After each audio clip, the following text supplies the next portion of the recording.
Right now, Limerick City has hundreds of derelict buildings, shops, homes and heritage sites left for years, in some cases decades. While the city faces a housing crisis, buildings like these are locked up, crumbling and going nowhere. This documentary will look at how dereliction has become so widespread and what's being done to prevent it. Limerick has 414 properties on its derelict sites register. This is more than Dublin and Cork City combined. I created a pinned map of all the derelict sites in Limerick City. This old CIE site is just one example of buildings being left with no use in the city. Well, as we can see, the CIE Club has a fairly large footprint. So, even the yard alone, if the building can't be used, which my information is that it can't be used for obvious reasons, it's in a very poor state and maybe unsafe. If they secured the building and even allowed the outside space to be used, you could put a tennis court here, you could actually use the building for playing squash or handball, you could actually use here for basketball. It wouldn't take a lot of effort. The other thing could potentially be practice space. So if they put a small bit of investment into the building itself, like local bands, like marching bands, because we have a huge tradition in Limerick City of marching bands, they could be using it as practice spaces. Artists could be holding exhibitions. You don't need a lot for stuff like that to happen. Sarah, do you think the penalties are harsh enough for leaving sites like this idle, or could they be harsher? I think they could be harsher, and the collection of derelict site levies is a big issue. So what happens is it could take up to 2 years for a site to be added to the derelict site register, and I know the team in Limerick have won awards for their proactivity in relation to derelict sites in the city, and that's always good to see. But when you're dealing with organisations such as Irish Rail, it is very difficult. So this particular site here is on the derelict site register. They have levies accrued against this property, yet no levies have been paid.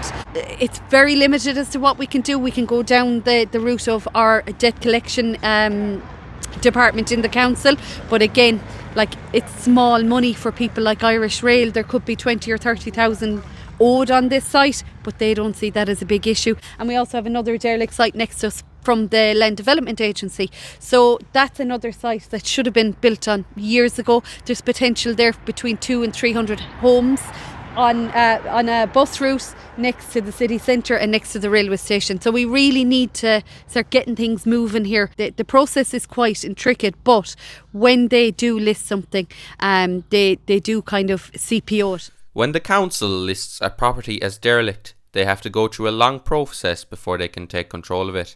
They need to prove that the site is genuinely derelict and that the building is detracting from the area. Once that's confirmed, they issue a site notice.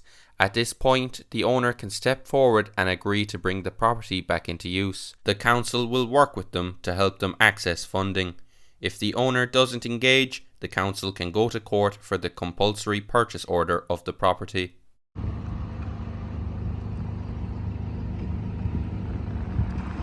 So about 3 years ago, I was living in an apartment inside in town, and it was around COVID time. And what we started seeing, we saw a lot of homelessness on the streets. And all of a sudden, when you're living in the city centre, you notice things. And one thing a teacher told me was always look up. And then you see all this space above the shops. And then you're kind of saying, but why are people homeless? So I started looking more into it. I was living near Hartstown Street, and I think it was 13 Georgian houses in Hartstown Street, and I think 8 or 9 of them were derelict at the time.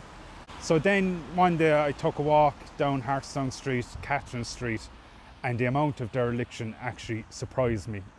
Places that were standing there, and I went, my God, we have to do more about this. So I started getting onto councillors. I started going out into the suburbs, having a look and seeing there. And then I started seeing that it's not just the city centre. And then I kind of kept it up, and I said to myself, you know what, I'm going to run out of derelict places to photograph and put up. And I haven't run out yet. Yeah. The houses have to be perfect for the people to move into them. look, let's get them into the houses and then you can do up the house while they're in it, rather than waiting for it to be exactly perfect with insulation and everything. It takes people off the streets. A lot of the communities in and around the city centre, due to dereliction, are not there anymore, you know. So like that's one aspect of it. You have the city council. Another aspect is you have owners that are, you know, they're hoping that the value of the property will go up. Dereliction tax. That's just 7%. I think that needs to be risen up. I think if it goes up more, it'll hopefully encourage people to either sell the property or pay the taxes. The government have tried the vacant property scheme, where they're giving up to €70,000 to do up a house. We look at the planning, like if the derelict site at the top of the street here at Punches Cross, because of the laws around planning, we can't build student accommodation there. It started out and there was quite a good bit of dereliction, and what I actually find in my online presence these days is I'm taking pictures of places saying it's nice to see this being developed and it's nice to see that being developed. And we have seen, especially in around Catherine Street, we have seen a lot of houses, Georgian houses there, being refurbished, put into apartments. So there has been some improvement. If you look at the latest statistics out, you'll see that Limerick City and County Council are actually doing the best out of the whole country.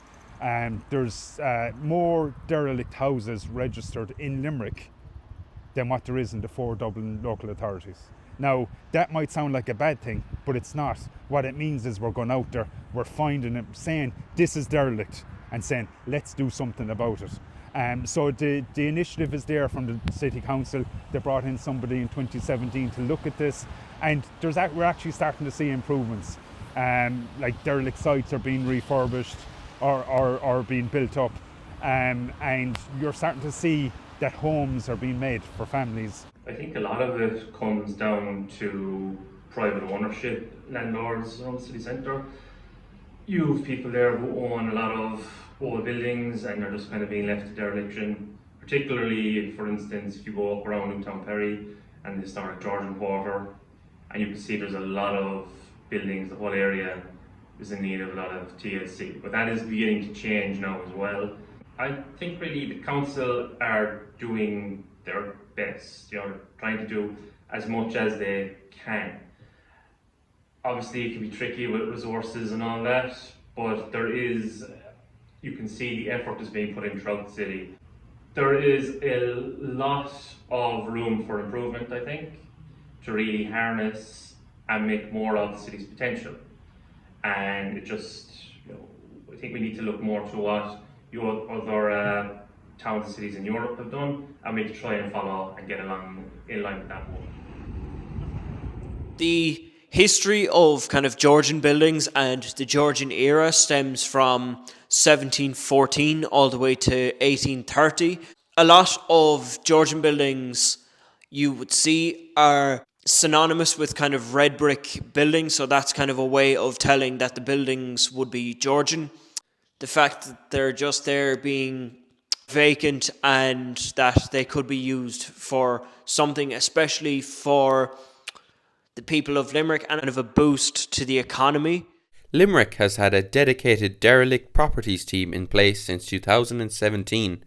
In the past 5 years alone, it has carried out almost 8,000 inspections, served more than 2,800 notices, and has or is planning to compulsory acquire 300 properties in Limerick City and County.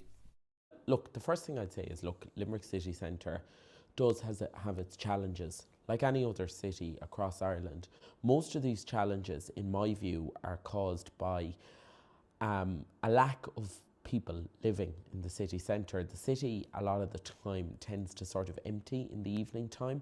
There isn't enough people in the city centre to really create a sense of a city centre community. Like we've seen, how would I say it, the green shoots of that in the Georgian part of the city, where the residents have come together to stage different events at the Crescent, to close off parts of the city to traffic at bank holiday weekends and at festive periods. But that needs to be replicated right across the city. And the way to do that is to get more people living in the city. If you have more people living in the city, you don't have issues that people complain of, which is, for example, a perceived feeling that people don't necessarily feel safe in the city centre. That Limerick City and County Council are comparatively good compared to other local authorities in terms of using the levers they have under the Derelict Sites Act. They're certainly much better than Cork and Dublin. They've had a dedicated unit since 2018, and they have acquired an awful lot of derelict and vacant buildings by way of compulsory purchase. They've done great work in Abbeyfield in West Limerick, for example, but certainly more needs to be done. The first thing I would say is that we need to have more stick, and what that essentially means is we need a punitive vacant homes tax at 3 times the rate of the LPT. We also need shopfront design guidelines in the city centre so that all our shop fronts have, you know, a uniform standard of design. We have some shop fronts, they have beautiful shop fronts and they're really appropriate, and then you have others and they have garish neon signage, and that's not good either. But we also need to see, you know, a clampdown on land speculation, land hoarding. We have developers, for example, in and around the city centre holding on to huge swathes of vacant land and vacant buildings, and that needs to be acted upon too. I think we need stronger teeth from national government. That's why I said we really need a proper punitive vacant homes tax of at least 3 times the rate of the LPT. But there is an issue with vacant site levies not being collected nationwide, and that's because the legislation is too weak, and that certainly needs to be changed. I'll give you an example. I was educated across from the City and County Council and the Cathedral in Merchants Quay. You have the old Jesuit, the old Cray Lane School. It used to be Gaelscoil Sarshail until 2017. Now that building has been vacant 8 years this June. It's it's an impressive, it's a historical building. It should not be vacant. We need to find a purpose for that, either as a cultural or an arts centre, maybe even as residential accommodation. I would like to see that acted upon. I would also like that when the Revenue Commissioners vacate Sarsfield House to go into the opera site, I want to see Sarsfield House repurposed for residential accommodation, ideally apartments.